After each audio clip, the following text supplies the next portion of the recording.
চাকরি প্রত্যাশী আমার ভাই ও বোনেরা, আশা করি আপনারা সকলে ভালো আছেন। আসসালামু আলাইকুম। ভূমি মন্ত্রণালয় কিন্তু বড় ধরনের একটা নিয়োগ বিজ্ঞপ্তি প্রকাশ করেছে, যেটা রাজস্ব খাতভুক্ত।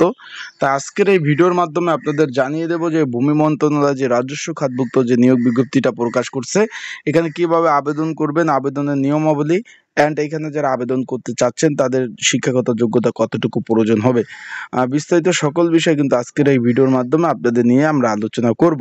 আর এটার পরীক্ষা কোথায় হবে, পরীক্ষা এমসিকিউ হবে না লিখিত হবে, বিস্তারিত কিন্তু সকল বিষয় ইনশাল্লাহ এই ভিডিওর মাধ্যমে আপনারা জানতে পারবেন। এবং বিভাগীয় পর্যায়ে হবে না ঢাকাতে পরীক্ষা হবে, সেই বিষয়ে আমরা আলোচনা করব।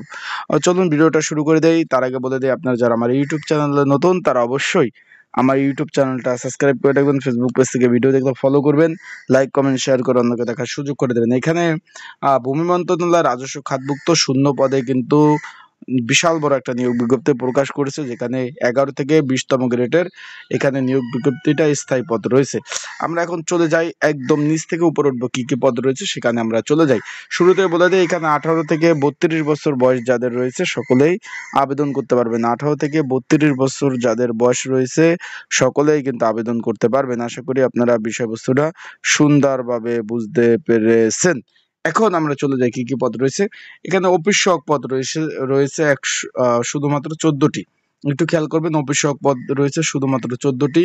এখানে বেতন গ্রেড হলো 8,250 টাকা থেকে 20,010 টাকা। সরকারি চাকরির যে শ্রেণী রয়েছে, প্রথম, দ্বিতীয়, তৃতীয়, চতুর্থ, এটা মূলত চতুর্থ শ্রেণীর একটা চাকরি। এখানে বলছে যে কোনো স্বীকৃত বোর্ড হইতে শুধুমাত্র মাধ্যমিক পাশ হলে আপনারা কিন্তু আবেদন করতে পারবেন, এবং সংশ্লিষ্ট যে পরীক্ষা হবে সেই পরীক্ষা লিখিত পরীক্ষা হবে, সেখানে আপনারা পাশ করলে কিন্তু চাকরিটা হয়ে যাবে।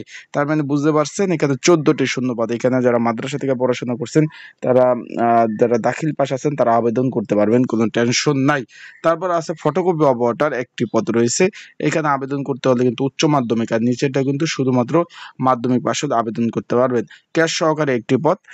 তার মধ্যে আপনাদের একটু বলে দেয় যে ঘরে বসে ত্রুটিমুক্ত নির্ঝামেলায় কেউ যদি আবেদন করতে চান, দোকানি ঝামেলা এড়াতে, আমার স্ক্রিনের উপর হোয়াটসঅ্যাপ নাম্বার রয়েছে, ডিসক্রিপশন বক্সে নাম্বার রয়েছে, এই নাম্বারে আমাকে মেসেজ করতে পারেন, আমার সাথে যোগাযোগ করতে পারেন। ঘরে বসে নির্ঝামেলায় ত্রুটিমুক্ত আবেদনগুলো কিন্তু সুন্দরভাবে করে দেওয়া যাবে। আর একটা বিষয় হলো, এখনো কিন্তু চলমান প্রায় অনেকগুলো দপ্তরে মন্ত্রণালয় নিয়োগ চলতেছে, সবগুলাই কিন্তু অনলাইনে আবেদন করতে হবে। তাই আপনারা আবেদন যারা করতে চান, স্ক্রিনের উপর হোয়াটসঅ্যাপ নাম্বার রয়েছে, ডিসক্রিপশন বক্সে নাম্বার রয়েছে, এই নাম্বারে মেসেজ করতে পারেন। এবং সাজেশন এবং প্রিপারেশন, প্রস্তুতিমূলক সাজেশন নেওয়ার জন্য, এটা পরীক্ষা কিন্তু ঢাকাতে হবে, তাই সাজেশন নেওয়ার জন্য আমার হোয়াটসঅ্যাপ নাম্বারে মেসেজ দিতে পারেন। আর তারপর আমরা চলে যাই, তারপর এখানে পদ রয়েছে অফিস সহকারী কাম কম্পিউটার মুদ্রক্ষিক। এখানে 60টি পদ রয়েছে। কোনো স্বীকৃত বোর্ড হইতে উচ্চ মাধ্যমিক পাশ হলে কিন্তু আবেদন করতে পারবেন। কম্পিউটার প্রশিক্ষণ প্রাপ্ত হতে হবে। কম্পিউটার টাইপিং গতি কিন্তু সর্বনিম্ন 20, ইংরেজি 20, বাংলায় 20 থাকতে হবে। ওয়ার্ড প্রসেসিং, ফ্যাক্স, এসব সব চালানো দক্ষতা থাকতে হবে। কম্পিউটার অপারেটর একটি পদ রয়েছে। তারপর হচ্ছে সাতমুদ্রক্ষিক কাম কম্পিউটার অপারেটর 13তম গ্রেডের 9টি শূন্যপদ। কোনো স্বীকৃত বিশ্ববিদ্যালয়তে স্নাতক ডিগ্রি থাকতে হবে। 7 লিপিকার সর্বনিম্ন গতি থাকতে হবে 70, ইংরেজি বাংলায় থাকতে হবে 45। আর এখানে কম্পিউটার টাইপিং গতি থাকতে হবে বাংলা, ইংরেজি 30, বাংলায় 25। ওয়ার্ড প্রসেসিং, প্রোগ্রাম, ইমেল, সব কাজ কিন্তু আপনাদের অবশ্যই জানতে হবে। হিসাব রক্ষক পদ রয়েছে একটি, দেখতে পাচ্ছেন। কোনো স্বীকৃত বিশ্ববিদ্যালয়তে বাণিজ্যিক বিভাগের 2য় শ্রেণী থাকতে হবে। আশা করি বিষয়টা বুঝতে পারছেন। এখানে সম্পূর্ণ অনলাইনের মাধ্যমে কিন্তু আপনাদের আবেদন করতে হবে।